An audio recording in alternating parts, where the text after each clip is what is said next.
On m'a demandé de parler de calcul de variation et de mesure. Donc avant toute chose, je ne vais pas vous mentir, je ne suis pas un probabiliste. D'accord? Donc si vous vouliez vraiment avoir une intuition sur les probas en venant ici, ce n'est pas tellement ce que je vais pouvoir vous donner. Mais je vais vous donner, un peu comme l'a fait Patrick ce matin, le point de vue plutôt d'un analyste sur l'objet mesure et son utilisation dans ce qu'on appelle le calcul de variation. Donc avant d'aller trop vite, je vais vous dire un peu qu'est-ce que j'appelle le calcul de variation moi, et pas que moi, et un peu historiquement comment c'est venu, et un peu les questions qu'on se pose sur ce domaine de l'analyse. D'accord, donc ça remonte à très très loin. Le premier problème date de moins 900 avant Jésus-Christ. C'est un célèbre mythe qui s'appelle le mythe de la reine Didon. Donc je ne vais pas vous faire tout l'historique puisqu'on vient de me scuser un quart d'heure d'exposé. Et donc en gros on lui a demandé, d'accord, elle cherchait une zone où construire, où s'exiler, éventuellement construire une ville, et on lui a dit, d'accord, mais tu pourras, enfin sans doute il ne se tutoyait pas, mais bon, tu pourras avoir l'espace que tu peux entourer avec cette peau de bœuf. D'accord? Et donc, assez maline, elle a découpé la peau de bœuf en très petites lanières, et du coup, elle a eu une longueur très très grande, et avec ça, elle a pu encercler sa ville. Alors, je viens d'utiliser un mot un peu perturbant, qui est encercler. Alors justement, on a déjà en fait le problème isopérimétrique dans ce mot-là, parce que donc la ville était au bord d'une mer, d'accord? Donc c'est à côté de Tunis. Et donc la question c'était comment disposer sa lanière de peau de bœuf pour entourer la plus grande ville possible. D'accord? Donc c'est un problème d'optimisation. Hein, d'accord? Le calcul de variation, c'est un problème d'optimisation. Et ce qu'on cherche, c'est cet inconnu, c'est cette chose-là que je viens d'assurer. D'accord? Et donc déjà, dans les mythes tels qu'ils ont été écrits, la solution proposée, c'était de dire, plutôt que de faire cette chose-là, on va faire un demi-cercle. D'accord? Et il se trouve en effet que c'est la bonne solution. C'est-à-dire que, étant donné cette longueur de lanière donnée, l'aire la plus grande qu'on pourra encercler, hein, en tirant parti du fait qu'il y a la mer aussi, c'est un demi-disque. D'accord? Donc on va revenir un peu sur ce problème qui est un problème très vaste en fait. Là, c'est juste un cas très particulier de ce problème-là. Alors on va faire un grand bond en avant avec le premier problème, disons, envisagé par des scientifiques sur un problème d'optimisation comme ça. C'est aussi un problème géométrique. Vous allez voir que, évidemment, historiquement, la plupart de ces problèmes sont des problèmes plutôt géométriques. Alors, le problème de Newton, il est posé à peu près physiquement comme ça. Vous vous mettez dans l'air, disons, dans un gaz rare, et vous vous fixez une base. Vous allez chercher un objet, d'accord, en 3 dimensions. Vous vous fixez le fait que la base de cet objet, c'est un disque, et vous vous imposez une certaine hauteur.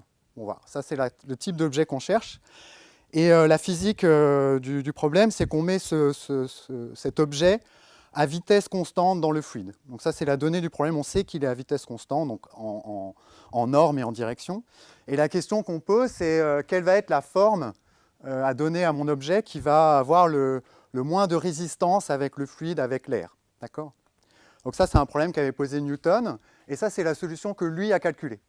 D'accord? Il l'a calculé explicitement, mais il a fait quelque chose, il a fait une hypothèse forte. Il a dit, je ne vais pas chercher tous les domaines, je vais avoir l'impression physiquement que mon domaine a envie d'être à symétrie axiale, parce que la base, c'est un disque, et puis accessoirement, c'est beaucoup plus facile, parce qu'on réduit le problème d'une dimension, et du coup, il a trouvé cette forme optimale. Du coup, je vais un peu insister là-dessus, parce que c'est assez amusant. Je vais vous dessiner la coupe de cet objet-là. Alors, il faut que je fasse attention. C'est essentiellement une coupe comme ça. D'accord? Il y a quelque chose d'un peu contre-intuitif, c'est qu'il y a une face devant. Hein, donc ça, c'est le sens dans lequel ça va se diriger. Ça, c'est ma coupe. Et donc, pour obtenir l'objet que j'ai mis là, je fais tourner ça sur l'axe. D'accord? Et peut-être vous allez reconnaître quelque chose qu'on croise presque tous les jours dans la vie. Si je coupe en deux, alors c'est pas grand-chose, mais peut-être vous reconnaissez quelque chose, je ne sais pas, qui est en lien un peu avec le problème. Il y a des gens qui marmonnent, mais ils ne sont pas sûrs d'eux. Alors plus fort peut-être. Un train, oui. Alors peut-être l'indice suivant, c'était de faire ça. Bon, je ne sais pas si j'ai le droit de faire ça à la télé, mais bon. Alors, bon, je précise que je ne sais pas du tout si ce que je raconte a un sens physique, mais je ne suis pas du tout ingénieur, mais la première fois qu'on m'a raconté ça, j'ai dit, bof, et bon, peut-être que ça a un certain sens, mais quand même, le problème physique est quand même un peu similaire, hein. Donc, un train à vitesse constante, on essaie de minimiser, et bon, pour une certaine raison, on voit quand même que dans les trains, il y a une sorte de face, bon, qui s'arrondit un peu au cours des années, donc peut-être que ce n'est pas parfait, mais voilà. Alors, ce n'était pas encore complètement la formulation mathématique du problème de calcul de variation. Je vais quand même dire un tout petit mot comme ça pour voir que déjà là, il y a la notion de mesure qui apparaît. Alors peut-être que vous ne le voyez pas, mais je vais en parler tout à l'heure. Et là, ce que j'ai oublié de dire, c'est qu'il ne cherchait pas n'importe quel domaine, j'aurais pu le dire, mais il cherchait des domaines convexes. D'accord, bon, c'est assez important, donc c'est pour ça que c'est un peu bête que j'ai oublié de le dire, mais si vous ne mettez pas la convexité, le problème physiquement est mal posé, etc. Et en fait, les fonctions convexes, disons en dimension 1, je ne sais pas si vous en avez conscience, mais c'est exactement en bijection avec les mesures positives. D'accord? Donc essayez de vous demander, tiens, pourquoi c'est vrai? Je donnerai la réponse tout à l'heure. Ne donnez pas la réponse à votre voisin. D'accord? Donc essayez de réfléchir à ça. Mais il y a déjà la notion de mesure qui apparaît naturellement. Alors, ce qui s'est passé quand même avant de passer au vrai problème qui a introduit le calcul des variations, c'est que les gens se sont posé la question naturelle, est-ce que cette forme-là est la meilleure parmi les formes pas forcément axialement symétriques? D'accord? Et la réponse, alors on a essayé pendant très longtemps de montrer que c'était le cas, jusqu'à ce qu'on essaye de démontrer que ce n'était pas le cas. Et donc en fait, ce n'est pas le cas. Donc c'est un peu contre-intuitif également, mais c'est peut-être une justification justement de cette question d'attaquer ces problèmes mathématiquement.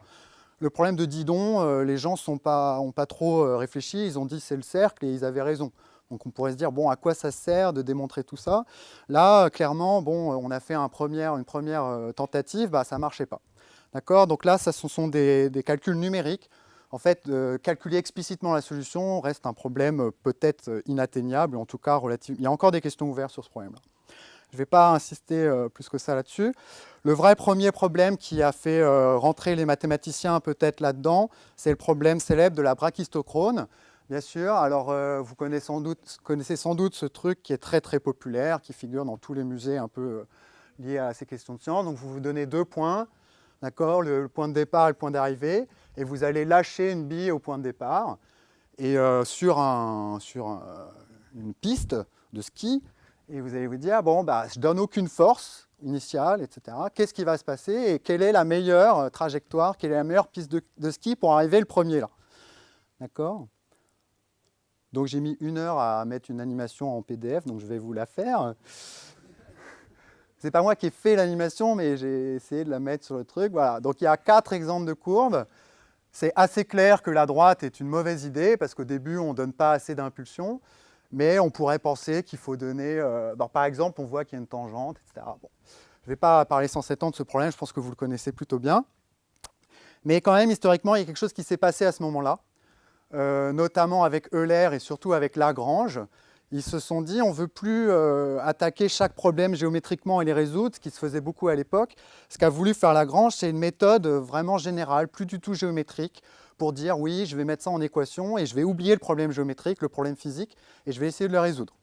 D'accord? Donc c'est ce qui a amené au calcul de variation tel que je l'entends moi, c'est-à-dire se poser un problème d'optimisation sur un espace fonctionnel et essayer de le résoudre avec les outils qu'on connaît du calcul différentiel. D'accord? Donc écrire des conditions d'optimalité, etc. D'accord? Je vais y revenir un petit peu. Donc c'est ça la naissance, je dirais, du calcul de variation. Voilà. Alors je vais donner une formulation mathématique, etc. Donc ce que les gens souvent parlent, ce à quoi les gens font souvent référence, c'est ce type de fonctionnel. Donc j'ai un problème d'optimisation, j'ai une énergie, et mon inconnu U, ça sera un graphe ou une fonction, ou en tout cas un objet de dimension infinie. D'accord? Donc là, j'ai mis U est défini sur un domaine oméga à valeur dans R ou autre chose. Il y a une variable X qui est là où vit oméga. Il y a une fonction F qui est liée à la physique du problème, etc. Ça, sur un exemple, ça sera beaucoup plus clair. Mais l'idée, c'est quand même qu'on veut minimiser une énergie. Donc sur le problème de Didon, je vais imaginer que mon problème est un graphe. D'accord? Le graphe d'une fonction U. Alors déjà, c'est restrictif. je pourrais imaginer une forme comme ça. Et ce n'est pas le graphe d'une fonction par rapport à un certain axe, mais bon, c'est déjà une classe générale. Et je vais écrire, alors je vais changer le problème pour le mettre de manière beaucoup plus classique. Exercice, les problèmes sont équivalents. Tout à l'heure, j'ai dit que je me donnais la longueur de cette peau de bœuf et que je voulais avoir la plus grande surface possible. Et là, je vais faire le contraire. Je vais me donner la surface et je vais chercher à minimiser la longueur qui est là. Donc, ce n'est pas complètement évident, mais ce n'est pas très difficile de montrer que ces deux problèmes sont équivalents d'une certaine mesure. Et donc, me donner l'aire du domaine, c'est fixer l'intégrale de U comme étant A, l'aire du domaine. Et le périmètre, si vous calculez un peu, c'est assez classique de savoir que ça vaut cette chose-là. Ça utilise U'. D'accord ? Je ne parle pas encore d'espace fonctionnel, etc. Pour l'instant, tout est défini de manière formelle. Et donc là, ce qu'on pense pouvoir démontrer, c'est que la solution, c'est un arc de cercle. Donc la méthode de Lagrange, qui avait été motivée par le problème de la brachistochrone, il était surtout motivé par le fait de tout résoudre. D'accord ? Donc il résout aussi ça. Je vais vous schématiser la preuve. Ce n'est pas très difficile si on connaît un peu de calcul différentiel. D'accord ? Donc vous avez minimisé une fonctionnelle que j'ai appelée grand J de U parmi ceux tels que G de U égale A. D'accord ? Donc G et J sont des fonctions définies sur un espace fonctionnel, peu importe ce que c'est pour l'instant, à valeur dans R, et je veux étudier ce problème d'optimisation. Alors, sans la contrainte, vous savez tous ce qui se passe. La condition d'optimalité d'ordre 1 de ce problème, c'est que J' en U, où U est le potentiel minimiseur, ça doit être nul. Alors, si on fait un peu de calcul différentiel, on applique un théorème qui s'appelle les multiplicateurs de Lagrange. Et cette équation, cette condition d'optimalité devient un peu plus faible. Elle devient ça. Elle dit que J' de U est proportionnel à G' de U. Alors attention, il faut quand même faire un petit peu attention à c'est quoi ces objets-là. J, elle va de X dans R. Donc J', elle va de X dans L de XR. Je suis sûr que vous avez déjà tous fait ça 50 fois. Et J' de U, c'est une application linéaire de X dans R. D'accord ? Donc, ce qu'il faut comprendre là, c'est qu'il y a une fonction test invisible. C'est pour tout phi, J' de U de phi égale lambda G' de U de phi. D'accord ? Est-ce que je peux quand même rappeler, c'est quoi J' de U? C'est à phi, j'associe J' de U de phi, c'est J, la limite de J de U plus T phi moins J de U, le tout sur T. Bon, c'est des petits calculs, c'est des petits rappels de calcul différentiel, mais si on ne sait plus trop avec quel objet on travaille, on va un peu se perdre. Donc voilà, il y a plusieurs niveaux de travail. Donc là, l'équation de L'Euler-Lagrange, qui s'appelle donc l'équation de L'Euler-Lagrange. Et lambda, je ne l'ai pas dit, c'est juste un réel. Si vous écrivez ça, je ne vais pas vous faire les calculs, mais pour ça, ce n'est pas difficile. En plus, ça, c'est linéaire, donc c'est très facile à calculer. Vous obtenez, moralement, que la courbure de U est égale à lambda. D'accord ? Donc je ne vais pas redéfinir ce que c'est que la courbure. Vous savez peut-être bien mieux que moi ce que c'est en courbe paramétrée. Bon, là, c'est en graphe, mais... Bref, c'est essentiellement quelque chose qui se calcule avec la dérivée seconde, on écrit ça, et donc c'est plus ou moins connu que le seul objet de courbure constante, c'est le cercle. D'accord. Alors pour l'instant, on n'a pas parlé d'espace fonctionnel, on n'a pas parlé de mesure, etc. Et il y a quand même une faille fondamentale dans tout ce qu'on a fait jusqu'à présent, c'est que d'une certaine manière, tout ce qui a été fait, il y a un trou dans la démonstration. C'est-à-dire que les gens ont écrit ces démonstrations, ils ont dit « tiens, on obtient le cercle, tiens, on obtient la brachistochrone », mais ont-ils vraiment démontré que le cercle était meilleur que tout le monde? Non. Ce qu'ils ont démontré, c'est que s'il y en a un qui est meilleur que tout le monde, alors ça ne peut être que le cercle ou la brachistochrone. D'accord? Et ce n'est pas du tout la même chose. D'accord? Parce que vous savez bien que tant qu'on ne sait pas qu'un objet existe, on peut travailler avec si on veut, mais on a peut-être un énoncé vide. D'accord? Et donc c'est là que rentre toute l'analyse, enfin pas toute, mais une grande partie de l'analyse qui suit tout ça, et qui est l'essor de l'analyse fonctionnelle et du calcul de variation tel qu'on le connaît aujourd'hui. Et c'est là où la notion de mesure est tout à fait fondamentale dans tout un tas de problèmes. Pas tous, mais dans tout un tas de problèmes. Donc par exemple, dans ces problèmes-là, avant d'étudier les espaces liés aux espaces de mesure, dont je vais parler pendant tout l'exposé, ce qui a beaucoup excité les gens, c'est les espaces de Sobolev, les EDP, etc. Parce que dans les problèmes qu'ils étudiaient, les bons espaces qui étaient là. D'ailleurs, ça se voit là tout de suite. On a envie de prendre U' au carré, donc il y a un espace de Sobolev lié à ça. Et ce qu'on va faire aujourd'hui, c'est un peu dans cette veine-là, mais ça ne sera pas des espaces de Sobolev, ou plutôt, ça sera des espaces de Sobolev liés aux mesures. D'accord ? Alors, avant de lancer là-dessus, quelles sont les questions qu'on se pose? Donc, j'en ai déjà parlé. L'une des questions qu'on se pose, c'est est-ce qu'il existe une solution à mon problème? Pourquoi je me pose cette question-là? Parce que sans doute, ça va me servir. Ce n'est pas la seule manière de faire, mais souvent, on a besoin de ça. Alors là, il y a une question qui n'est pas encore apparue jusqu'à présent. C'est bon, c'est quoi cet espace fonctionnel X? Alors, il y en a un qui vient naturellement, physiquement. Là, j'ai dit que je prenais des graphes, etc. Tout à l'heure, là, vous avez vu, j'ai demandé que U, c'est pas marqué, ça aurait dû, que U soit nul en 0 et 1 en 1, par exemple, ce genre de choses. Mais il nous faut quelque chose de plus. Pourquoi il nous faut quelque chose de plus? Parce que le seul théorème que je connais, c'est que pour avoir de l'existence, c'est que quand je minimise une fonction continue sur un compact, bah, elle admet un minimum. D'accord? Alors là, il y a un jeu qui est plutôt simple en dimension finie, parce qu'il n'y a pas beaucoup de choix de topologie quand on fait une analyse, et puis de toute façon, les compacts, on sait très bien ce que c'est. Et en dimension infinie, vous savez sans doute que tout ce jeu-là est beaucoup plus complexe. Parce que des topologies, il y en a plein. On ne sait pas forcément laquelle est la bonne pour notre problème. Et puis en plus, une fois qu'on a trouvé une bonne topologie, les compacts, c'est plus du tout aussi simple que quand on est en dimension finie. Donc là, il y a tout un jeu qui a mis des siècles à être résolu et qui est quand même aujourd'hui bien compris, mais c'est des choses, somme toute, plutôt récentes, en tout cas par rapport au problème que j'ai cité tout à l'heure.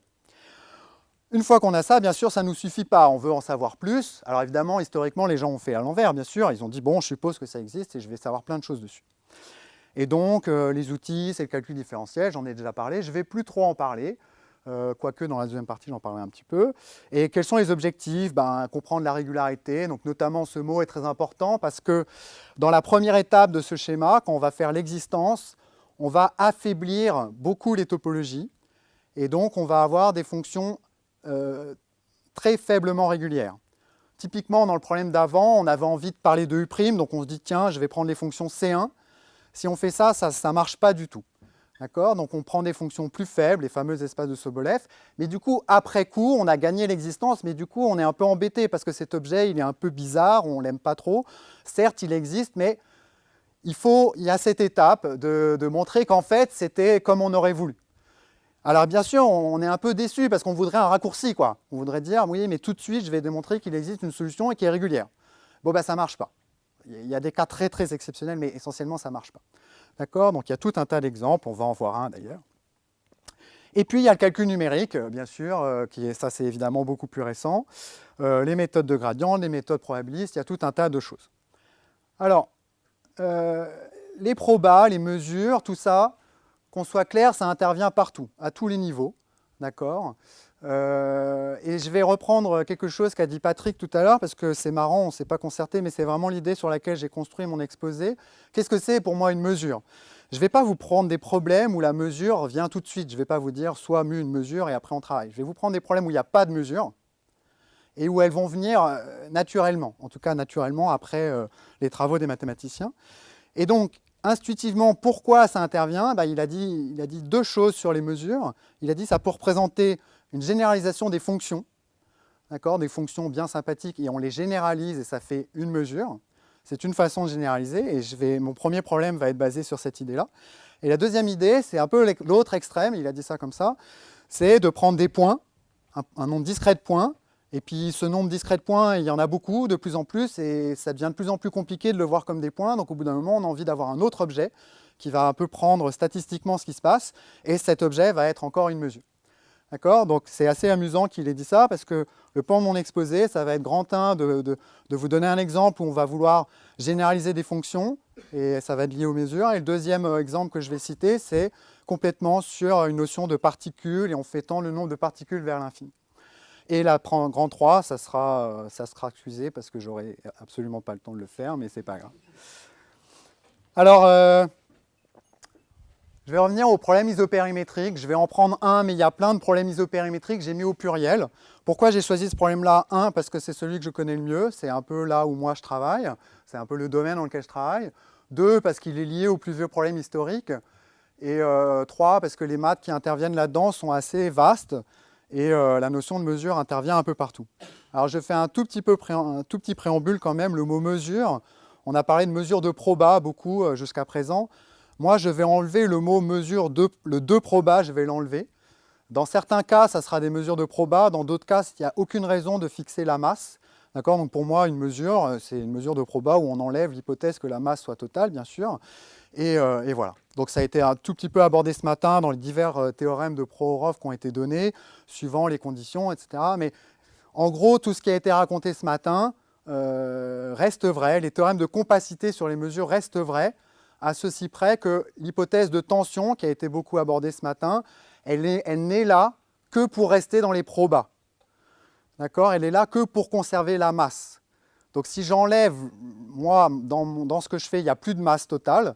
Donc en gros, j'ai plus ces hypothèses-là, donc tout est compact. D'accord? Donc les théorèmes de ce matin, c'est quand vous avez un espace mesuré, etc., vous prenez les mesures de proba dessus, moi je prends les mesures dessus, bah, essentiellement c'est compact. D'accord? Je pourrais toujours extraire des suites qui convergent. Par contre, peut-être, à la limite, j'aurais plus, si je pars des mesures de proba, j'aurais peut-être plus une mesure de proba à la fin. Mais ce n'est pas grave pour ce que je fais. Bon, il y a des subtilités par rapport à ce que je dis, mais je veux juste donner une image comme ça. Alors, le problème isopérimétrique, c'est ça. Donc, j'ai expliqué que je l'inverse par rapport à tout à l'heure. Donc, je veux minimiser le périmètre de oméga. Donc, oméga, c'est un domaine de Rn. D'accord? Donc là, ma variable, ça va même être plus compliqué que tout à l'heure. C'est plus le graphe, c'est un domaine. Donc là, c'est encore plus compliqué que ça, parce que là, j'avais une structure différentielle, je vous ai montré du calcul différentiel. Je fais quelque chose d'encore plus général que ça. Je vais prendre un problème d'optimisation dont l'inconnu est un domaine. Mesurable, si vous voulez, qu'il soit quelque part. Je le mets dans une boîte. Grand O, c'est une boîte qui va me servir à éviter certains problèmes d'échappage à l'infini, mais prenez R2, R3, Rn. Je ne vais pas rentrer dans ces subtilités-là. La valeur absolue de oméga, pour moi, c'est le volume, la mesure de Lebesgue de oméga. Donc ça, c'est fixé. C'est l'air qui est de ma ville de tout à l'heure, qui est déterminé. Et je cherche à minimiser ce que j'appelle le périmètre. En dimension 2, c'est le bon mot, périmètre. C'est la longueur du contour. En dimension supérieure, on garde ce mot périmètre. Donc imaginez en dimension 3, la valeur absolue de oméga, c'est le volume de oméga. Et P de oméga, c'est l'aire surfacique du bord. D'accord ? Et c'est ça qu'on essaye de minimiser. D'accord ? Donc c'est ça qu'on appelle le problème isopérimétrique. Alors je ne vais pas en parler quasiment, mais je peux le dire tout de suite. Si on met R3 ou RD ici, la solution elle est connue et c'est la boule. D'accord ? C'est la boule qui minimise ce problème-là. Et on ne prend pas le schéma que j'ai donné tout à l'heure pour le démontrer. On pourrait, mais ça serait un peu bête. On a notre candidat optimiseur, c'est la boule, on montre directement que c'est mieux que tout le monde. On ne fait pas le calcul, on fait pas ça, on fait même pas un assimilé de ça, on peut faire autrement, on peut faire par symétrisation. Mais je ne vais pas parler de ça parce que je voudrais imaginer qu'on ne sait même pas forcément quel est le candidat, pensez plutôt à la brachistochrone, le candidat n'est pas si évident, ou c'est pour ça aussi que je vous mets une boîte. Imaginez que la boîte est trop petite pour contenir une boule de volume A. D'accord ? Dans ce cas-là, votre domaine il va un peu essayer de pousser jusqu'au bord, mais il ne va pas pouvoir sortir, donc il n'y aura plus une boule. Donc de nouveau, on a un problème intéressant. On ne sait pas quelle est la solution, on peut conjecturer, mais on voudrait savoir si elle existe, à quoi elle ressemble, etc. etc. Et donc nous, on va s'intéresser qu'à l'étape d'existence. Je vous ai dit, historiquement, c'est vraiment le plus gros gap qu'il y avait à remplir à ce moment-là. Ici, il y a un objet un peu compliqué que je pensais définir, mais je ne vais pas avoir le temps. Donc c'est la mesure de Hausdorff du bord. Donc il y a évidemment le bord, c'est un objet imaginé en dimension 3, c'est une surface. Donc si vous prenez sa mesure de Lebesgue, ça va faire 0. Ce n'est pas du tout le bon objet, mais il y a une mesure qui est là, qui est l'équivalent de la mesure de Lebesgue, mais qui est là pour mesurer les objets de dimension D-1 qui sont dans RD. D'accord ? Donc vous êtes dans RD. Vous prenez le bord d'un domaine oméga qui est un ouvert de RD, ça va vous faire une surface et il y a une mesure qui est bien foutue, qui s'appelle la mesure d'Hausdorff, qui permet de mesurer la mesure D-1 dimensionnelle, donc c'est pour dire que c'est des variétés de dimension D-1. D'accord ? Évidemment, ça ne marche, cette chose-là, ça ne marche que si les choses sont régulières. En fait, on pourrait dire, si oméga est très moche, je peux toujours définir ça, parce que ça, c'est un objet mesurable, disons, mais c'est même infirmé, bien sûr. Et puis ça va être une mesure bornienne, donc je pourrais faire ça. Mais ce n'est pas une bonne idée. On expliquera tout à l'heure pourquoi. Alors maintenant, je vais expliquer quelle est la démarche pour avoir l'existence. Donc c'est ce qu'on appelle la méthode directe. Vous avez sans doute tous fait ça quand vous montrez le fameux théorème. Quand je minimise une fonction sur un compact, elle admet un minimum. Donc la méthode directe, c'est quoi? Je prends une suite minimisante, d'accord? Donc elle satisfait un certain nombre de choses, elle satisfait les contraintes du problème, et puis asymptotiquement, elle réalise l'infimum. L'infimum, pour l'instant, n'est pas un minimum, et je veux montrer que cet infimum est atteint, c'est-à-dire est un minimum. Là, je l'ai appelé I de A, c'est un peu bête parce que je ne vais pas en servir après, le A étant fixé dans tout ce qui se passe, c'est la contrainte de volume.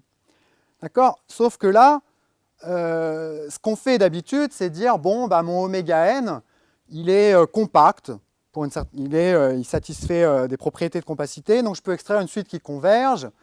Et puis si j'ai des bonnes propriétés de continuité de P, la bonne propriété étant pas forcément la continuité, qui est quelque chose de trop fort en dimension infinie, la bonne notion étant la semi-continuité inférieure, d'accord, qui va juste dire, j'ai déjà perdu mon stylo, que asymptotiquement, si j'ai une étape de compacité qui est de dire oméga nk va converger, alors je ne sais pas du tout ce que ça veut dire pour l'instant, mais ce n'est pas grave, je l'écris.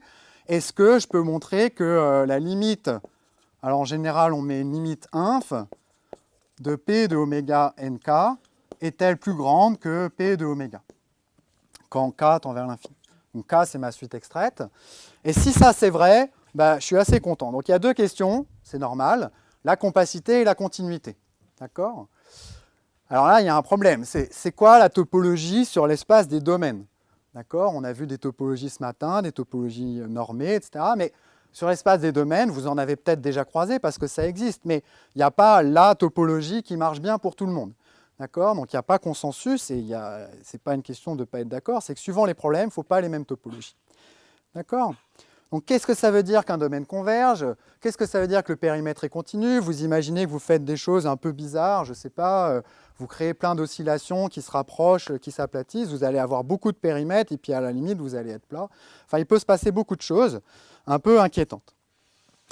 Et même pire que ça, donc j'ai tiré cette image d'un livre de mathématiques, hein, attention, très sérieux d'ailleurs.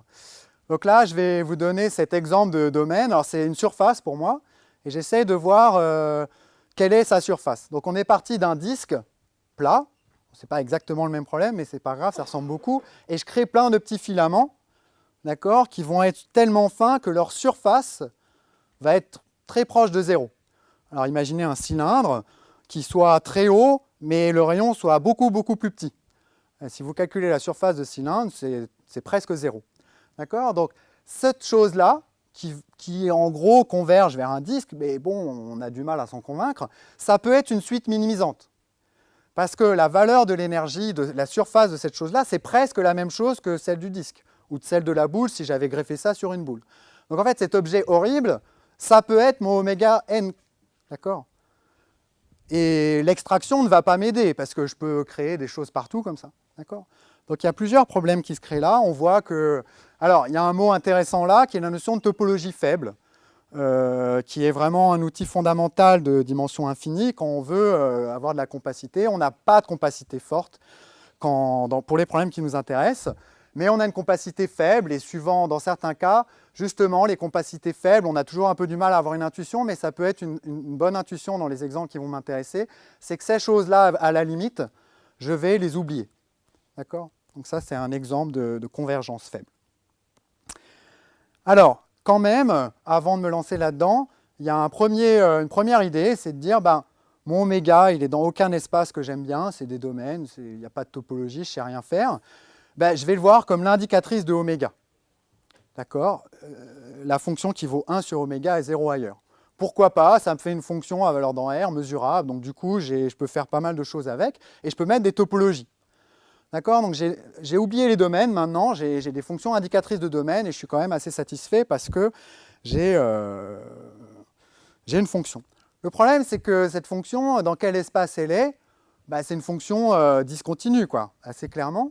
Et pourtant, ce qu'on va comprendre dans la suite, là, c'est que ce périmètre P, on peut le voir comme la dérivée de cette fonction. D'accord? Donc il y a quelque chose d'un peu bizarre qui se passe. Et ça va être ma justification de faire une digression pendant quelques instants sur la notion de distribution, qui est une notion plus générale que la notion de mesure, et qui a l'avantage de pouvoir créer des notions de dérivation, d'accord, sans aucune hypothèse, etc. Alors, je vais recommencer sur qu'est-ce que c'est qu'une distribution, et peut-être pour vous remettre en terrain connu, je vais comparer avec la notion de mesure, qui est évidemment très proche. D'accord? Donc, l'idée de départ d'une distribution, c'est l'idée de ce matin. C'est l'idée pour moi analyste, c'est comme ça qu'un analyste pense à une mesure, mais à une distribution aussi. Vous oubliez mu de A, vous oubliez cette notion-là, le mu, ou le f, si vous voulez penser à une fonction avec une densité, le f, on va oublier sa valeur ponctuelle, on va remplacer f par phi donne intégrale de f phi. C'est vraiment ce saut conceptuel qu'il faut faire, dont vous avez l'habitude, parce que quand vous manipulez une variable aléatoire et que vous parlez de sa loi, très souvent, pour calculer la loi d'une variable aléatoire, on calcule l'espérance de phi de x. D'accord? Et donc, on a juste cette opération phi associe quelque chose. Donc cette opération, c'est celle qui a été étudiée en partie ce matin par Patrick. Et donc, c'est vraiment cet outil-là qui est très important. Phi associe alors intégrale de f phi ou intégrale de phi des mu. Mais maintenant, je vais complètement oublier ça et je vais juste dire c'est t appliqué à phi. Donc là, je prends une notation d'analyse fonctionnelle qui est ce qu'on appelle un crochet de dualité. Peu importe si ça ne vous plaît pas, c'est t de phi. D'accord? Alors après, il y a un certain espace fonctionnel là, et puis c'est la valeur dans R. Donc cet espace fonctionnel, quand ce sont des mesures, c'est par exemple les fonctions continues à support compact. Donc justement, comme moi, j'ai plus de mesures de proba, je n'intègre que des fonctions continues à support compact. Si ça vous perturbe, imaginez que vous êtes sur un compact, ce n'est pas très, très important. Je vais mettre un petit d quand même, parce que le problème isopérimétrique en dimension 1 n'est pas follement excitant. D'accord? Il faut être au moins en dimension 2 pour que ça ait un intérêt. Alors, les distributions, c'est pareil, sauf que on prend moins de fonctions test. Tout à l'heure, il a pris des fonctions test qui étaient des fonctions lipschitziennes. Là, je vais être encore plus exigeant. Je vais prendre seulement des fonctions C infinies à support compact. D'accord? On va comprendre assez vite à quoi ça sert. Bon, après, il y a cette définition un peu compliquée avec 3 quantificateurs, 4, etc. Bon, si on est sur un compact, déjà, tous les cas peuvent disparaître. En gros, c'est comme ce matin. Voilà, ça c'est une forme linéaire continue pour la norme infinie, sauf qu'on s'autorise à mettre des dérivés de phi de l'autre côté. D'accord? Du coup, c'est assez intéressant parce qu'il n'y a pas seulement intégrale de f phi, j'ai le droit de prendre intégrale de f phi prime, phi étant toujours ma fonction test, et elle, j'ai le droit de la dériver. F, j'ai rien supposé dessus, et j'ai le droit de regarder intégrale de f phi prime. D'accord? J'anticipe un tout petit peu sur le transparent d'après, bien sûr. D'accord? Bon, je vais quand même donner quelques petites propriétés. Donc, j'ai déjà expliqué les fonctions ou les densités ou même les mesures. Vous pouvez les voir comme des distributions grâce à ça. Alors, il y a quelque chose à démontrer. Mais ce matin, Patrick a démontré que cette opération était essentiellement injective. L'opération qui consiste à remplacer la mesure par phi donne intégrale de phi des mu, il a montré que cette opération était injective. D'accord? Donc ça, cette chose-là, j'ai marqué inclusion, ce n'est pas tout à fait correct. Mais c'est une injection. Donc j'oublie l'objet fonction et je le vois comme une distribution ou comme une mesure. Pour l'instant, la distribution n'a pas... Voilà. Alors, il y a quelque chose d'intéressant, c'est le rapport avec les mesures, il est simplement dans la notion de ce qu'on appelle l'ordre d'une distribution. L'ordre d'une distribution, c'est le nombre de dérivés qu'on s'autorise. Quand on ne s'en autorise pas, c'est-à-dire 0, il y a 0 dérivé, on retrouve exactement la notion de mesure. Alors, il y a quand même quelque chose d'un peu bizarre. Quand bien même j'ai mis 0 dérivé là-bas, j'en avais mis plein ici. Mais par densité, si vous êtes continu pour la norme infinie, vous allez pouvoir approcher n'importe quelle fonction continue par des fonctions C infinies. Les analystes savent très bien faire ça. Et du coup, vous allez passer à densité. D'accord? Donc, en fait, cet objet-là, si je m'autorise, si j'ai la propriété que nk, donc le k, c'est la dépendance en compact, est toujours constant égal à 0, je retrouve l'objet mesure. À ceci près que je n'ai plus une mesure positive. Là, le mot positif, il a disparu du truc. D'accord? Tout à l'heure, ce matin, il a exposé un énoncé de théorème de Riesz avec des mesures positives. Mais là, je n'ai pas supposé que cette forme linéaire est positive, si tant est que je sache ce que ça veut dire. Je vais dire juste maintenant ce que ça veut dire. Donc, en fait, j'ai des mesures de radon pas positives, donc je sais. C'est la même définition que les mesures, sauf que vous enlevez le fait que ça va dans R+. C'est un petit peu plus pénible, parce qu'on sait bien que plus l'infini, plus moins l'infini, c'est un peu dangereux en mathématiques. Mais en dehors de ces petits problèmes-là, ça se passe plutôt bien. Et il y a un autre petit lemme amusant qui va d'une certaine manière me servir, et donc je vous le donne, je ne vais pas avoir le temps de le faire, je pense, mais je peux vous le donner comme exercice, c'est un exercice classique. Alors, je prends une distribution, d'accord, donc c'est juste une forme linéaire, continue, en ce sens-là, peu importe ce que ça veut dire, c'est une opération qui a phi associée de phi, et je vais la supposer positive. Alors, qu'est-ce que ça veut dire? Je sais bien ce que c'est qu'une fonction positive, mais une application linéaire positive, je ne sais pas forcément ce que ça veut dire. Donc c'est l'idée habituelle quand on travaille avec des distributions, il faut toujours garder à l'esprit que, c'est là la justification de cette partie, une distribution c'est une fonction généralisée. Donc tout ce que je connais sur les fonctions, j'ai envie de dire oui, mais ça a aussi du sens pour les distributions. Donc une fonction positive, vous savez tous ce que ça veut dire, d'accord? Elle est positive. Et quelle est la bonne généralisation pour une distribution? C'est très facile, c'est le fait que phi soit positif, je tire parti du fait que phi est une fonction test, donc ça a du sens de dire qu'elle est positive, implique que t de phi, qui est l'image de phi par t qui est donc dans R, donc ça a du sens de dire que c'est positif. Évidemment, cette définition est cohérente avec l'injection de tout à l'heure, c'est-à-dire que si vous avez une fonction f positive, la distribution associée phi donne intégrale de f phi va être aussi positive en ce sens-là et réciproquement. C'est un petit exercice très simple. D'accord? Alors le petit exercice, ce n'était pas ça. Il y a un petit lemme assez fondamental en théorie de distribution parce qu'il sert très souvent. C'est que si t est une distribution positive, alors elle est d'ordre 0. Et donc, c'est une mesure de radon par rapport à ce qui est écrit là. Je ne vais pas faire l'exercice, ce n'est pas difficile, mais pour la suite de l'exposé, ça ne serait pas hyper intéressant de faire l'exercice, et puis parfois c'est mieux de faire un exercice soi-même. D'accord? Il est un tout petit peu astucieux, mais il tient en une ligne. D'accord? Je vous laisse essayer de le faire. Et donc, cette fois-ci, on retrouve vraiment les mesures positives. Ce n'est plus les mesures de proba, mais ce n'est pas très grave.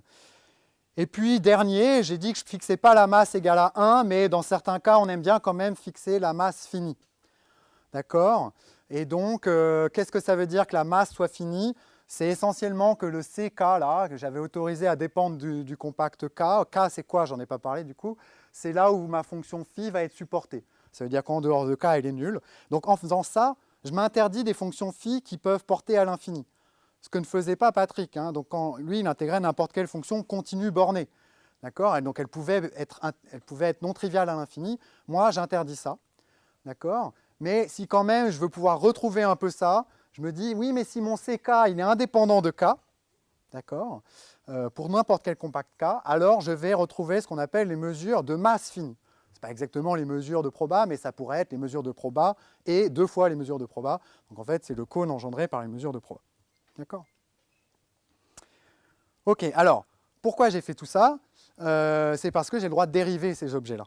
Alors peut-être que là, on a un peu perdu le problème isopérimétrique de tête, mais ne vous inquiétez pas, il va revenir rapidement. Et donc, comme mon espace phi, qui est l'espace des fonctions C infini à support compact, il est stable par dérivation. Vous dérivez une fonction C infini, ça reste une fonction C infini. Et donc, j'ai le droit de faire cette chose-là, c'est une intégration par partie abstraite. J'ai envie de dire, bon, quand je suis régulier, f', qui est mon objet dérivé classique, si je vois intégrale de f' phi, ben, bon, tout le monde sait que c'est intégrale de f phi prime. Alors, il y en a toujours une qu'on dérive. Alors, bon, il n'y a pas de terme de bord parce que c'est sur un compact, d'accord? Enfin, la fonction phi à support compact, donc là, je mets r et puis phi en plus et moins l'infini, elle est nulle. Mais d'un côté, j'avais besoin que f soit dérivable, de l'autre côté, je n'ai pas besoin qu'elle soit dérivable. Certes, j'ai besoin que phi soit dérivable, mais dans ce que je fais, phi est toujours c'est infini. Et je peux faire ça, je peux itérer. Bon, là, j'ai mis des multi-indices parce que je suis en dimension supérieure, mais si vous comprenez la dimension 1, tout se passera bien. Et alors, voilà, ça c'est la fin du spoiler de tout à l'heure. Cette notion de dérivation, elle est magnifique parce que tout ce qu'on a envie d'écrire, ça se passe sans hypothèse, quoi. Donc ces deux énoncés-là, vous les avez tous enseignés, j'en suis certain, et avec une démonstration plus ou moins compliquée. Quand on est dans les distributions, je ne suppose plus rien sur la fonction. D'accord? J'ai mis un petit log parce que je ne m'occupe pas de l'infini, donc log, ça veut dire localement intégrable, mais peu importe, ce n'est pas vraiment ça l'intérêt. eh ben, une fonction est croissante, c'est seulement si sa dérivée au sens des distributions, bien sûr, est positive. Et voilà le spoiler de tout à l'heure, une fonction convexe, c'est pareil que la dérivée seconde positive. Donc en fait, il y a alors, une dérivée seconde positive, je viens de démontrer, enfin non, je vous ai laissé ça en exercice, que si une distribution est positive, c'est une mesure. D'accord? Donc la fameuse bijection que je donnais tout à l'heure, elle est toute bête, c'est la dérivée seconde. D'accord? Il y a une bijection entre les... Alors bijection, presque bijection, hein, aux constantes près, hein, constante d'intégration, mais il y a cette jolie chose-là. Alors je ne vais pas faire toute la preuve, mais bon, comme j'ai embêté mes collègues à amener un tableau, je vais quand même l'utiliser un peu plus. Je vais vous démontrer, juste pour manipuler un petit élément, je ne sais pas, celui que vous voulez. F croissante implique F' positive, peut-être juste pour manipuler un petit peu cet objet qui fait souvent peur, mais qui ne devrait pas faire peur, parce qu'il n'est pas si conceptuellement... Il est un peu conceptuellement difficile, mais à manipuler, il n'est pas si difficile. Donc je prends une fonction croissante et je vais me démontrer que sa dérivée au sens de distribution est positive. C'est une question raisonnable. Alors, ça, c'est une distribution. Qu'est-ce que ça veut dire positive? Je l'ai dit tout à l'heure. Donc, je prends une fonction test positive et je vais démontrer que f' appliqué à phi, attention, je ne peux pas dire que c'est intégrale de f' phi parce que ça ne veut rien dire, est positif. D'accord? Alors, j'ai le droit de dire que c'est ça par définition. Et comme f est une fonction raisonnablement intégrable, j'obtiens moins intégrale de f de x, phi' de x, dx. Bon. Alors là, évidemment, j'ai envie d'intégrer par partie, mais je ne peux pas. D'accord? Donc je vais faire quelque chose que vous connaissez même mieux que moi, je pense, qui s'appelle une intégration par partie discrète. C'est-à-dire, je vais dire, alors il y a une petite interversion de limite un peu non triviale, mais elle n'est pas difficile, c'est du convergence dominée. Bon, on ne va pas rentrer dans ce détail-là, il est vendredi, il est un peu tard, mais vous me croirez, j'en suis sûr, si je vous dis qu'il y a cette interversion de limite, même si vos étudiants, vous leur demanderiez sans doute plus que ça. Mais voilà, donc il y a cette interversion de limite-là, et là, il n'y a plus de phi', et donc je peux faire une sorte d'intégration par partie. Je vais voir ça de deux manières différentes, je vais découper en deux morceaux, je vais faire passer le plus h de l'autre côté, je vais avoir f de x moins h, l'autre morceau, je ne vais pas y toucher, et du coup, je vais avoir ça vaut intégrale de f de x moins h moins f de x sur h. Je retrouve mon fameux taux de variation. D'accord? Et puis, bon, bah là, j'ai un signe à mon taux de variation et je suis heureux. D'accord? Bon, il y a la réciproque qui marche, elle est un petit peu plus difficile parce qu'il faut un peu plus de conceptualisation, mais là, vous voyez qu'il n'y a rien de difficile. Et pour la réciproque, il faut savoir montrer des choses là-dessus. Je fais quand même une référence au proba parce que quand même, c'est intéressant. Voilà, là, il y a quand même une correspondance parfaite entre une mesure de Radon, c'est-à-dire une loi de variable aléatoire, et sa fonction de répartition. D'accord? Donc cette correspondance parfaite, elle est toujours parfaite, il n'y a besoin d'aucune hypothèse. Parfois, vous le faites pour les fonctions à densité, vous le faites sur les suites discrètes, mais en fait, elle est parfaite, cette correspondance. D'accord? Alors, j'en viens un peu à mon problème isopérimétrique, parce que la raison pour laquelle j'ai fait tout ça, c'est que je vous ai dit tout à l'heure que je vais aller m'intéresser à l'indicatrice de oméga. D'accord? Bon, c'était une fonction discontinue, et bon, j'étais un peu embêté, mais justement là, je vais avoir un espace intéressant, je vais avoir le droit de la dériver, cette fonction, au sens des distributions. D'accord? Alors, en dehors de là où il se passe quelque chose de méchant, bah, ça va faire 0, quoi. Hein, la dérivée au sens de distribution, là où ça se passe bien, ça fait ce qu'on a envie que ça se fasse. Donc une fonction comme ça, elle a une dérivée nulle. Le seul endroit où ça ne va pas se passer comme ça, c'est là où ça m'intéresse. C'est au saut.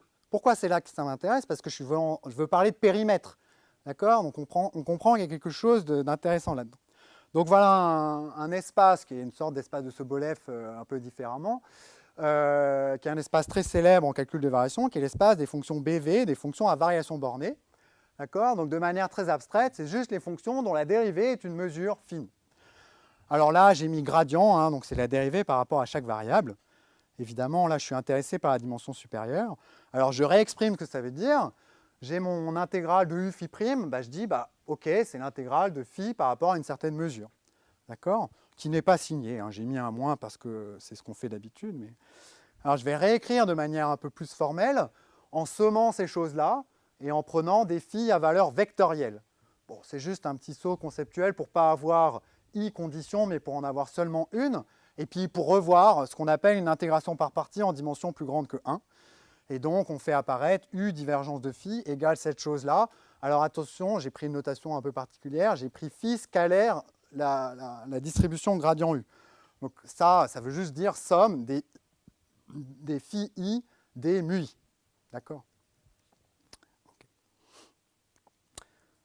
Et sur cet espace, j'ai une norme, tout se passe bien, j'ai la norme L1 de U, parce que c'est assez naturel, et puis je mets la masse. Donc cette norme-là, c'est celle qui a été évoquée ce matin, c'est la norme d'application linéaire. D'accord ? Je vais la réécrire tout à l'heure dans le cas particulier des domaines, mais ça n'est rien de nouveau. Donc c'est ce qu'on appelle parfois la variation totale, mais le point de vue analyse qu'on a, qui est phi associé intégrale de phi des mu, ça amène naturellement une norme d'application linéaire. D'accord ? Qui a été aussi évoqué ce matin. Alors, pour un peu avoir une intuition de cet espace BV, c'est juste, par rapport aux mesures, c'est juste essentiellement les primitives des mesures. C'est rien de plus compliqué que ça. Donc, en plus, vous savez, grâce au petit lemme de tout à l'heure, la primitive d'une mesure positive, c'est juste une fonction croissante. Donc, en fait, comme il n'y a pas de signe, il y a un plus et un moins dans les mesures. Et du coup, les fonctions BV, c'est juste la différence de fonctions croissantes. C'est aussi les primitives, les fonctions de répartition des mesures signées. D'accord ? Ces deux points de vue sont complètement équivalents. Là, je ne démontre pas, mais il n'y a plus rien à démontrer. Par rapport au lemme de tout à l'heure, il n'y a plus rien à démontrer. Si on a compris un peu tout ce qu'on a dit jusqu'à présent, il n'y a plus rien à démontrer. Alors, pour avoir quand même une vision un peu plus palpable de ces choses-là, vous savez peut-être que chaque mesure se décompose en 3 morceaux. C'est ce qu'on appelle la décomposition Lebesgue d'une mesure. En tout cas, en dimension 1, c'est bien connu. Et donc, il y a une fonction qui va être ce qu'on appelle une densité, une fonction raisonnablement régulière. Il va y avoir des fonctions de saut, d'accord, des fonctions constantes par morceau avec des discontinuités. Donc ça, c'est les variables à densité, ça, c'est les variables discrètes. Et vous savez peut-être, c'est assez célèbre, qu'il y a autre chose. Ce qui est un peu pénible toujours en théorie de la mesure. Il y a toujours des objets un peu pénibles qui sont des fonctions de type fonction de Cantor, c'est-à-dire des mesures, des fonctions dont la dérivée au centre des distributions n'ont pas de densité, ou plutôt ont une densité nulle, et n'ont pas de saut non plus. D'accord ? Donc c'est des fonctions qui sont continues, raisonnables, mais qui sont absolument pas dérivables et assez moches. Bon, je ne vais pas vous définir la fonction de Cantor, mais voilà. Alors, là, c'était juste pour voir un peu ce qui se passe en dimension 1, mais j'ai déjà expliqué, la dimension 1, ça ne m'intéresse pas, parce que les fonctions indicatrices en dimension 1, bon, il ne se passe pas grand-chose. Alors, en dimension supérieure, revenons là-dessus. Voilà, je vais définir le périmètre. Alors, ça fait un peu parachuter comme ça, mais on va voir par rapport à la formule d'intégration par partie de tout à l'heure que c'est assez cohérent. En fait, vous prenez votre fonction indicatrice et vous la dérivez au centre de distribution. On a bien compris que ce qui allait se passer, c'est là où c'est discontinu. Exactement là où j'ai envie de définir mon périmètre. Bon, en fait, le périmètre, je décide que c'est la variation totale de l'indicatrice de la dérivée de l'indicatrice de oméga.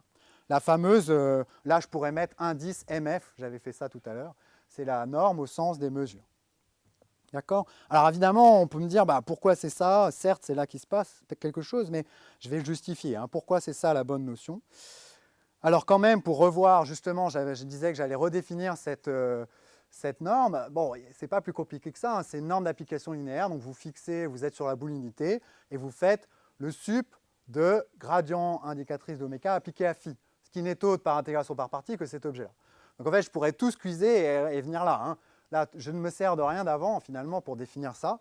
Simplement, ça aurait été vraiment parachuté de vous donner ça. Mais finalement, c'est la bonne définition du périmètre pour les gens qui font ce qu'on appelle de la théorie géométrique de la mesure. Alors, justement, je vais justifier un peu. Alors, je ne vais pas démontrer ça parce que ça serait très pénible, mais peut-être vous connaissez ça. En général, les physiciens connaissent ça très bien. Et les matheux oublient un peu parce qu'on aime bien faire en dimension 1, ça se passe bien. Et souvent, c'est la seule chose qu'on enseigne. Mais les intégrations par partie en dimension supérieure, ça existe aussi et c'est évidemment très important. Et en voilà une. Donc ça, c'est une intégration par partie. L'intégrale de div phi de tout à l'heure, si je suppose que oméga est régulier, raisonnablement, il y a cette intégration par partie. Alors qu'est-ce que ça veut dire ? Bon, il y a un moins, comme d'habitude. Il y a le bord de oméga qui apparaît, donc ça c'est le terme de bord. D'accord ? Il n'y a plus d'autres termes parce que je suis en train d'intégrer 1 par rapport à div phi. D'accord ? Donc l'autre dérivée qui va apparaître, c'est la dérivée de 1. C'est un cas particulier d'intégration par partie, ce que je suis en train de faire. Donc en fait, il n'y a que le terme de bord ici. D'accord? Donc, si vous voulez, mettez plus 0 pour reconnaître l'intégration par partie. Il y a cet objet un peu plus compliqué là, parce qu'évidemment, on est en dimension supérieure. Donc, c'est ce qu'on appelle la normale. C'est la normale extérieure, suivant l'orientation que j'ai choisie. Je vais quand même faire un petit dessin. Donc, tout ça, physiquement, ça se comprend très bien. Hein. C'est une question de flux à travers un domaine. Mais bon, je ne suis pas physicien, donc je ne vais pas vous donner cette explication-là. Donc, n d oméga, c'est simplement la normale en un point raisonnablement régulier. Donc vous voyez, pour ça, il faut que je suppose que oméga est un domaine dont le bord est de classe C1, etc. Et le d sigma, c'est la mesure de Hausdorff de tout à l'heure. Là, j'en ai pas besoin. C'est la mesure surfacique sur le bord. D'accord? Bon, du coup, mon périmètre là, qui était défini de manière assez abstraite, on pourrait se dire, tiens, c'est un peu parachuté, ben, je peux le calculer. Parce que mon intégrale de diff phi, c'est ça. Et maintenant, je dis, il faut que je prenne le sub de ça en les phi de norme infinie. Bon, essentiellement, ce que je vais comprendre, c'est que je vais prendre phi à peu près égal à n, le vecteur normal. Je n'ai pas tout à fait le droit de faire ça, puisqu'il faudrait que je le prolonge, mais imaginons, mettons ça sous le tapis, ce n'est pas très difficile de comprendre comment ça marche. Je prends n, en fait, pour être plus précis, il faut que je prenne moins n, vous avez compris, et du coup, je vais me retrouver avec l'intégrale de 1. Alors, moins n, est-ce que ça satisfait mon problème? J'avais comme contrainte d'être de norme infinie plus petit que 1, mais la norme infinie du vecteur normal, c'est 1. C'est un vecteur normal, il est unitaire. Hein. Peut-être je devais faire une précision pour ceux qui aiment bien les détails. Ici, phi est une fonction à valeur vectorielle. Donc la norme infinie, c'est le sup des normes 2 de phi. D'accord? Bon, peut-être qu'il faut préciser ça, je ne sais pas. Bon. Donc je me mets dans l'espace euclidien, dans l'espace d'arrivée, bien sûr. On pourrait faire autre chose d'ailleurs. Et donc, dans le cas général, j'ai un peu généralisé ça. Un peu comme tout à l'heure, mon intégration par partie généralisée au sens des mesures. C'est pareil ce que j'ai fait. D'accord? Et donc, j'obtiens cette chose-là. Alors, je ne vais pas rentrer dans les détails, mais ça, il n'y a rien à faire pour avoir ça. C'est la définition abstraite de la dérivée au sens des distributions. Après, pour avoir les droits d'écrire un truc comme ça, alors c'est possible de construire un n. Alors, attention ici, je dois dire oméga, c'est juste un ensemble mesurable. Et donc, d oméga, le bord de oméga, le bord topologique qui a toujours un sens, ce n'est pas du tout le bon objet. Je n'ai pas le temps de vous expliquer pourquoi, mais ce n'est pas le bon objet au sens de la théorie de la mesure. Donc ici, cet objet-là, je l'ai appelé comme ça, mais il ne faudrait pas l'appeler comme ça. Il faudrait mettre bord réduit, je ne vais pas expliquer ce que c'est. Mais en tout cas, c'est possible de construire ça. C'est en fait une conséquence assez simple du théorème de Radon-Nicodim. Bon, comme il est un peu tard, je ne vais pas insister. Voilà. Alors, bon, revenons à mon programme de départ. J'avais mon problème isopérimétrique. J'ai fait tout un truc compliqué avec des dérivés au centre des distributions. J'avais mes fonctions indicatrices, j'ai dit que je pouvais les dériver et que ça me redonnait le périmètre, etc. Mais finalement, mes topologies, où est-ce qu'elles sont devenues? En fait, justement, en faisant ça, en voyant mes domaines oméga comme des fonctions indicatrices, etc., j'ai, évidemment, c'est pour ça que ça a été fait, j'ai tout de suite les bonnes topologies et les bonnes compacités. Parce que, essentiellement, ce qu'on avait comme information dans mon programme au départ, c'était quoi? Et c'est là qu'on va voir l'objet mesure qui, en fait, vient naturellement. Là, je voulais un peu parachuter, mais quand je prenais ma suite minimisante dans mon problème, j'avais comme contrainte que oméga n était constant égal aux contraintes, et j'avais que P de oméga n était une suite minimisante. Donc ça convergeait vers l'inf de P. Alors, c'est ça qui est fondamental ici. Et c'est là où on voit les mesures apparaître. Parce qu'en fait, ça, justement, au sens que je viens d'expliquer, c'est de dire, au moins ça converge, donc c'est borné. D'accord? C'est une suite bornée. Et donc, vous avez une condition sur vos mesures. Donc ça, ce sont des mesures. Ça, c'est la masse de la mesure. Et donc, vous avez que vos mesures sont de masse bornée. D'accord? Alors ça, c'est ce qui remplace... Alors tout à l'heure, dans les probas, on ne s'en est pas rendu compte parce qu'elles sont toujours de masse bornée, parce qu'elles sont toujours de masse 1. Donc, moi, j'ai dit, attention, j'enlève cette condition d'être de masse 1. Et du coup, pour avoir la compacité, il faut que j'ai quand même une masse contrôlée. D'accord? Une fois que j'ai une masse contrôlée, qui est évidemment donnée parce que j'ai une suite minimisante, eh ben, j'ai une compacité. Une compacité, ça veut dire quoi? J'ai une compacité au sens des mesures, au niveau des dérivés. Donc je récapitule, j'ai mes domaines oméga, j'ai mes fonctions indicatrices de oméga, et j'ai leurs dérivés qui sont faiblement compacts, enfin compacts au sens des mesures, d'accord? Et donc je vais pouvoir extraire des suites, mais seulement au niveau des dérivés. Donc là, il y a un dernier saut conceptuel à faire. Donc j'extrais au niveau des dérivés. Ça se passe bien, je ne vais pas expliquer pourquoi, mais c'est assez classique dans les topologies faibles qu'il y a semi-continuité inférieure des normes. Donc cette étape-là, elle est gagnée. La seule chose qu'il faudrait peut-être que je réfléchisse, c'est pourquoi j'ai encore ça. C'est-à-dire qu'à la limite, j'ai dit, bon, il faut converger et voir si on tombe en dessous, mais il faut que je garde la contrainte. Donc là, j'ai besoin d'une convergence meilleure au sens des primitives. Donc il y a toujours ce jeu, j'ai une convergence des dérivés. Qu'est-ce que je gagne sur les primitives? Si vous avez bien compris le théorème d'Ascoli, essentiellement, il dit ça. Il dit que si vous avez des propriétés de compacité et de bornitude sur les dérivés, alors au-dessus, vous allez être fortement compact. D'accord? Donc là, en des termes un peu abstraits, ce que je suis en train de vous dire, c'est qu'une conséquence assez simple du théorème d'Ascoli, c'est que les fonctions BV, ça s'injecte de manière compacte dans L1. Alors ça, c'est une manière compliquée de dire. Quand j'ai une norme, quand je suis borné dans l'espace des fonctions BV, je ne suis pas compact. Tout le monde sait que quand on est borné, on n'est pas compact au sens fort. D'accord? Parce que c'est le théorème de Ries, c'est un autre théorème de Ries qui dit qu'on ne peut jamais être compact au sens fort. Mais si on est borné, on est faiblement compact. Et en plus, au niveau des fonctions, on est fortement compact. Hein, le théorème d'Ascoli, il dit un peu ça. C'est une autre formulation du théorème d'Ascoli qui dit si vous contrôlez les dérivés, vous allez être compact au sens de la norme uniforme. D'accord? Bon, j'ai mis quelques petits trucs sous le tapis, mais pour être clair, on a quand même essentiellement démontré le théorème suivant. Je n'ai pas donné tous les détails, mais pour être vraiment honnête, il n'y a vraiment pas de gros trucs que j'ai mis sous le tapis. C'est vraiment des petits détails ici et là que je n'ai pas pu expliquer dans le temps imparti, mais on a essentiellement démontré ça. C'est que je reprends mon problème isopérimétrique, mais avec le nouveau périmètre qui ne vous plaît peut-être pas, mais qui a plu aux mathématiciens pendant un certain temps et encore aujourd'hui, et je dis, j'ai démontré l'existence d'une solution. D'accord? Et pour faire ça, il y a clairement la théorie de la mesure qui est intervenue vraiment à toutes les étapes. D'accord? Et évidemment, la suite de l'histoire, c'est ce que j'expliquais sur la régularité, et c'est ce qui explique un peu pourquoi il n'y a pas de raccourci.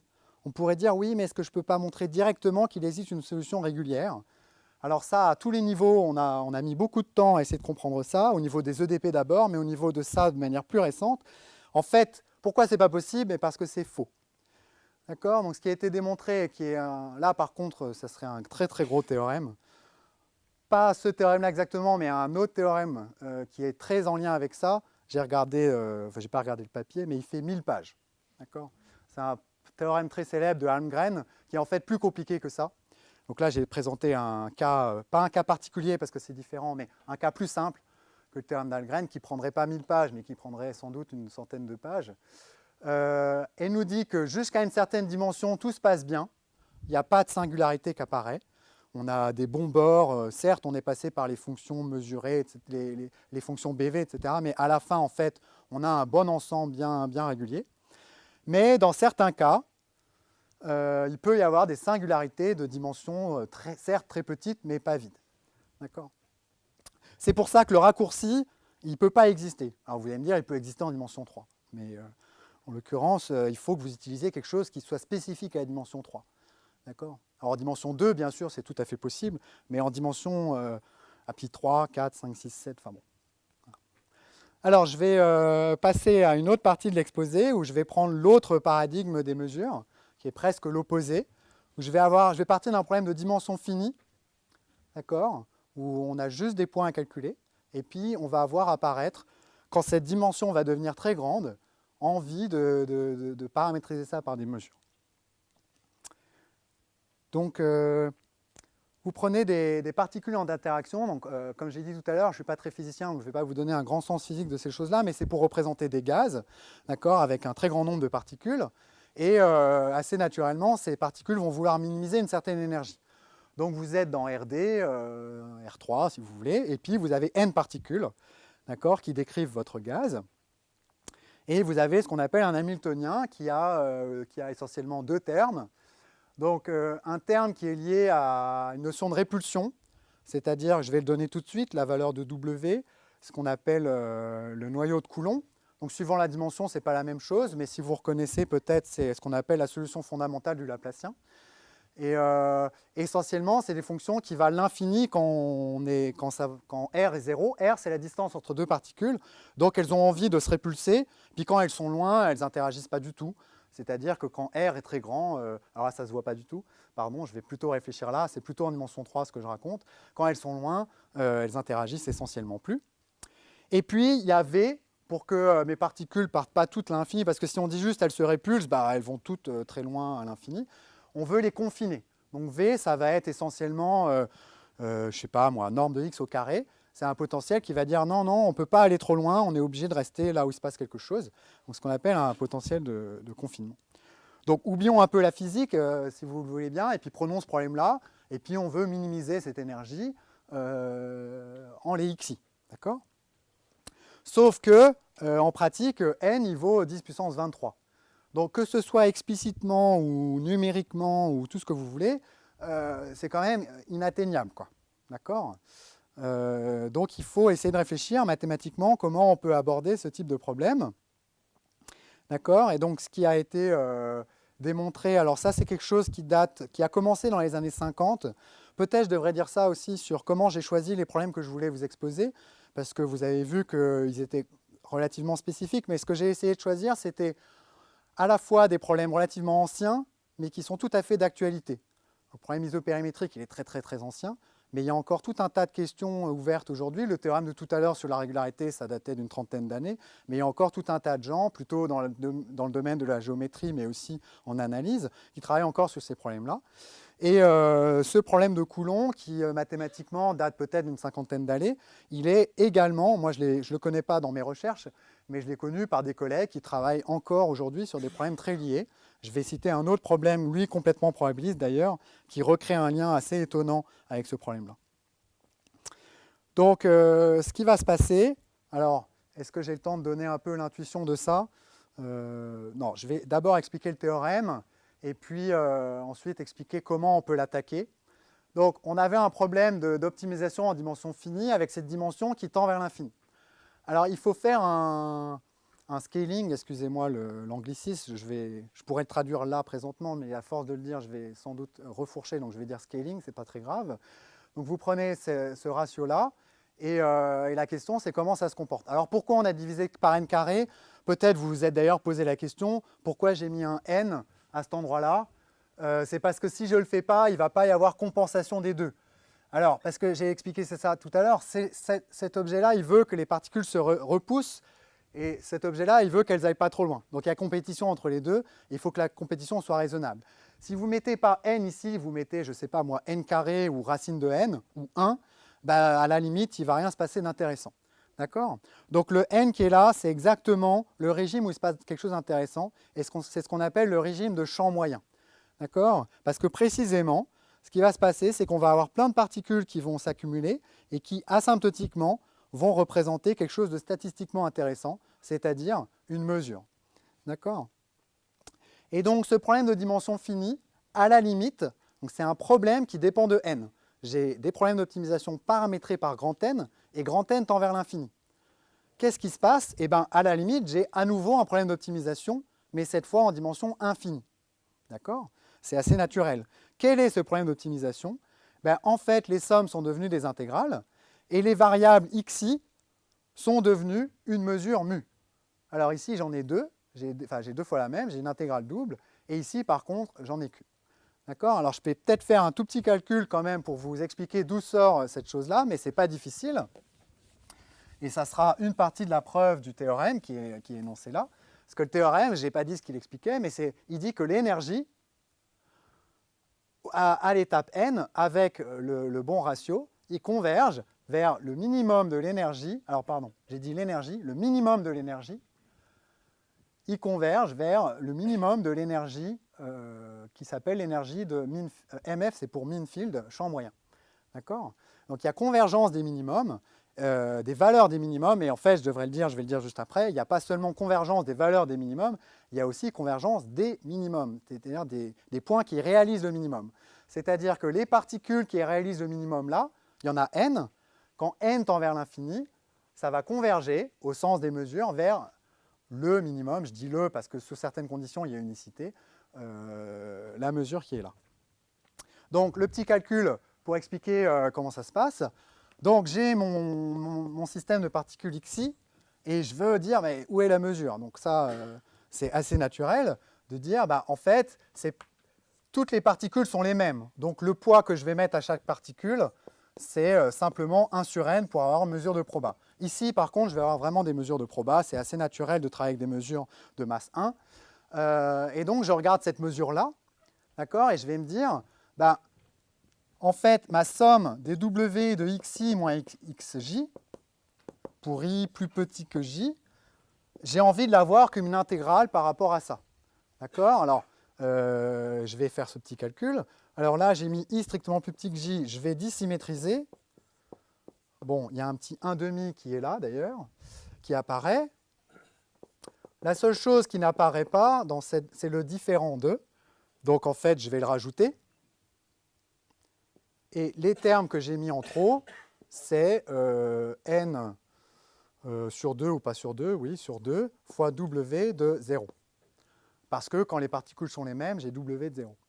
Alors là, je fais une toute petite précision, ça ne peut peut-être pas vous plaire, mais w de 0, ça valait l'infini. Bon, c'est un détail vraiment complètement anecdotique.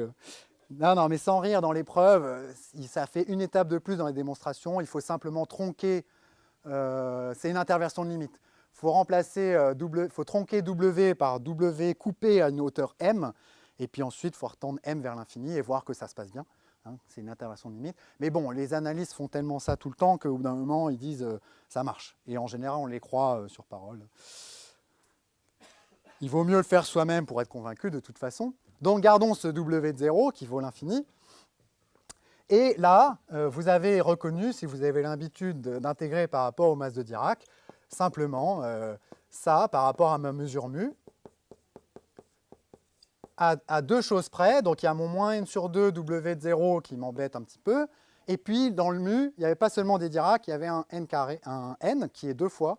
Du coup, je dois mettre un n carré. D'accord? Alors, mais tout à l'heure, il fallait diviser par n carré.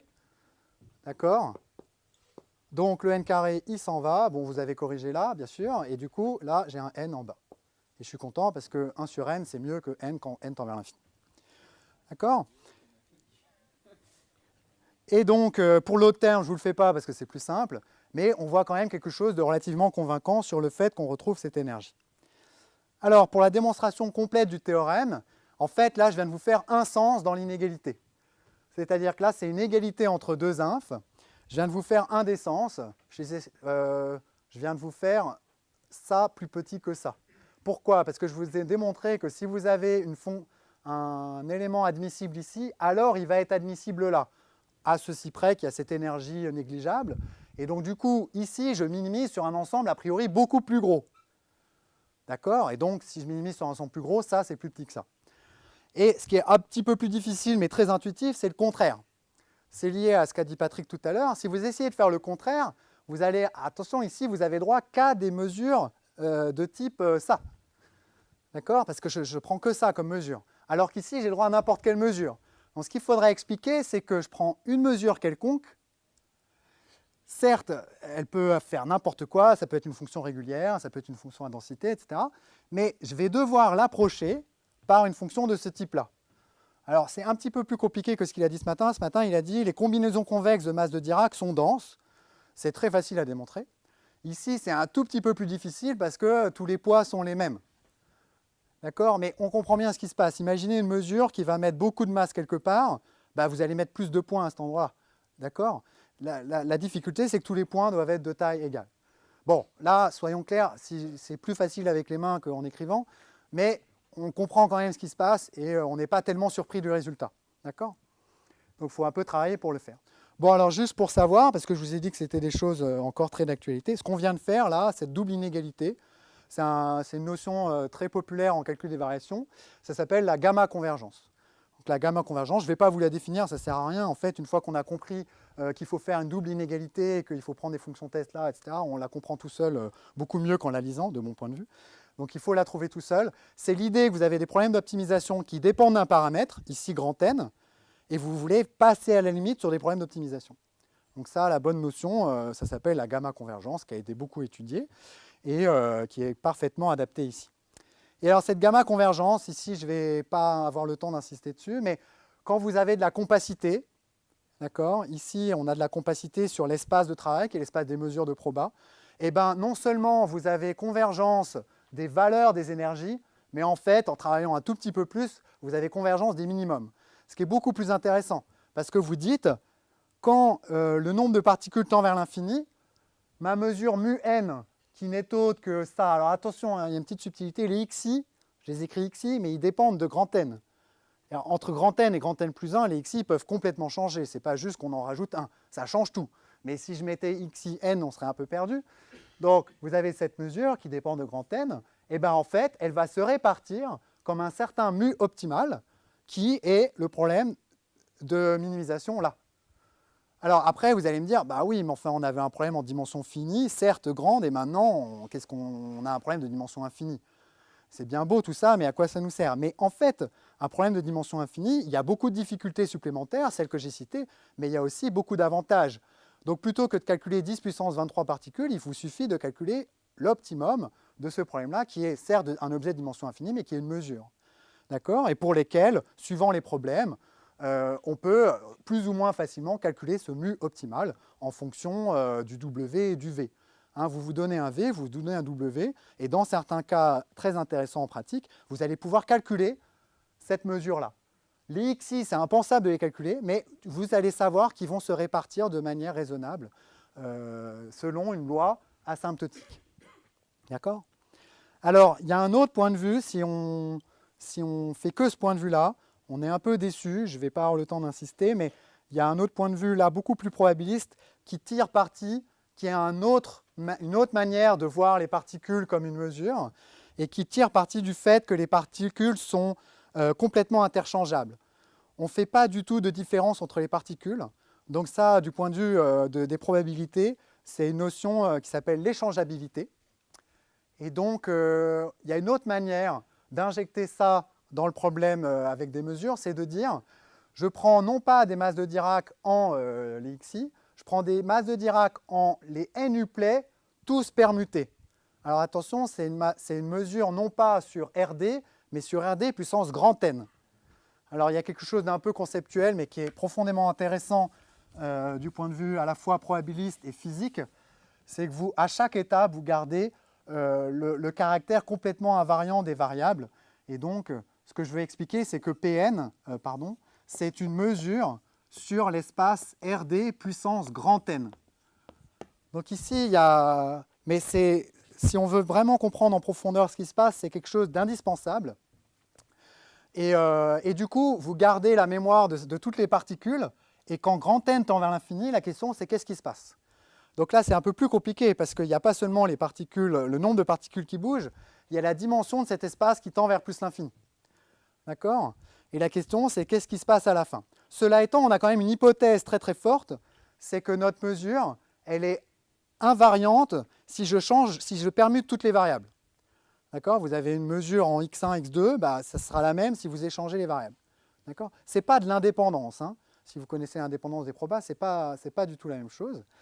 Par contre, ce qui se passe, c'est que quand vous prenez le petit n, là, c'est pour la nème marginale.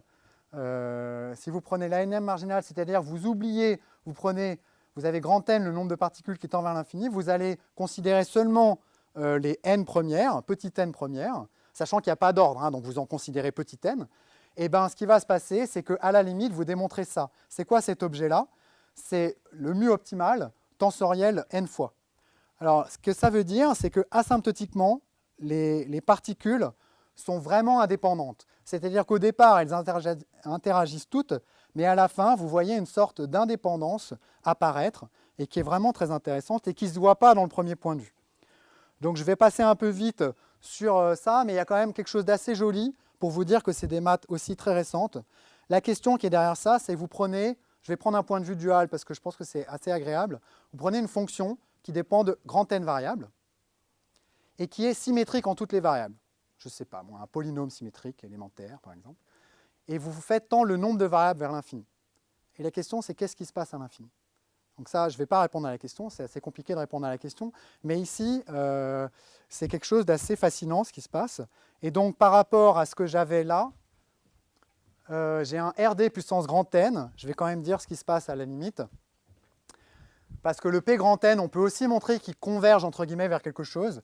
Et en fait, ce que vous avez, c'est P de oméga. Oméga étant RD. Donc, Patrick a expliqué quelque chose d'amusant ce matin. Il a dit si vous partez d'un compact et que vous prenez les mesures dessus, ça va redevenir un compact. Bah, du coup, vous pouvez itérer. Alors, vous allez me dire, là, j'ai pris RD, qui n'est pas vraiment le compact le plus connu, mais si on remplace par une boîte, ça marche mieux. D'accord ? Bon, je voulais parler un peu des preuves, mais évidemment, le temps a été écoulé. Donc, ce n'est pas un théorème si difficile. Ce qu'il faut expliquer, parce qu'en fait, là, j'ai dit ça, j'ai un peu balancé ça, mais il y a un exemple vraiment simple de fonction où toutes les variables sont interchangeables. Vous prenez f, et vous prenez f de x1 fois f de x2 fois f de x3 fois f de x4. Donc ça, c'est clairement une fonction simple où c'est invariant par permutation. Et bien, ce que ça dit, c'est qu'à la limite, il n'y a essentiellement que ça, et les combinaisons convexes de choses comme ça. Vous prenez des fonctions comme ça, vous prenez des combinaisons convexes. C'est quoi une combinaison convexe? C'est une intégrale par rapport à une mesure. Et donc, en fait, je viens de vous faire la preuve oralement. Parce que Krein-Milman, c'est de dire qu'en fait, dans un convexe, tous les éléments du convexe sont combinaisons convexes des éléments extrémaux. Et donc, tout ce qu'il faut faire, c'est montrer que les éléments extrémaux de cet ensemble sont les mesures comme ça. Ce qui est plus facile à démontrer qu'à comprendre. Voilà. Alors, juste pour conclure, parce qu'en fait, c'est très à la mode aussi, il y a un rapport assez mystérieux, enfin pas si mystérieux que ça, je vais expliquer pourquoi, entre ce que je viens de raconter, qui est purement de la physique, avec les matrices aléatoires. Alors c'est un sujet assez passionnant. Si vous voulez vous introduire à ce sujet-là, je vous conseille le sujet d'agrég d'analyse de cette année, puisque le but est de démontrer en fait l'un des théorèmes que je vais citer. Vous prenez une matrice de taille grand N, où toutes les entrées sont gaussiennes et indépendantes. Alors bon, pour avoir un bon modèle, je prends des normales complexes, des variables aléatoires normales complexes, bon, c'est-à-dire à valeur dans dimension 2. C'est juste parce que les calculs sont plus simples, mais si vous ne voyez pas ce que c'est, pensez en dimension 1. Et donc, elles sont indépendantes, ces entrées-là. Évidemment, on fait tendre la dimension de la matrice vers l'infini. Et donc, la question, c'est comment vont se comporter les valeurs propres. D'accord ? Donc ça a été étudié il y a déjà un siècle presque, enfin en tout cas un certain temps. Les gens ont, pour des raisons assez liées à des problèmes physiques, ils ont étudié les valeurs propres de ces matrices-là. Et en fait, avec un ordinateur assez facilement, vous pouvez calculer les valeurs propres de ce type de matrice-là. Et vous allez voir un phénomène assez universel se produire, c'est-à-dire que les valeurs propres, elles vont essentiellement se répartir un peu comme des particules dans un disque, donc on est dans C, attention, de rayons racine de grand N. D'accord ? Alors évidemment, on ne voit pas le lien physique, il n'y en a peut-être pas, mais il y a un lien mathématique profond avec ce qu'on a fait juste avant. C'est qu'en fait, si on calcule la loi des valeurs propres, à l'étape n, on trouve ça. Donc le Zn, c'est juste une constante de normalisation. Et on voit apparaître le Hamiltonien, qui est presque celui de tout à l'heure, ben en fait c'est le même, avec dans le cas de la dimension 2. Ici, les xi sont en dimension 2. D'accord ? Et donc, ça, c'est un exemple de cas où on peut calculer le mu optimal. Et le mu optimal, il est très simple. Ça se répartit de manière uniforme dans le disque. C'est ce qu'on appelle la loi du cercle, même si c'est un disque. C'est quand même comme ça que ça s'appelle. Et c'est à peu près l'heure. Apparemment, vous avez réunion dans une demi-heure, donc j'avais quelques autres choses à raconter, mais je vais m'arrêter là et je vous remercie.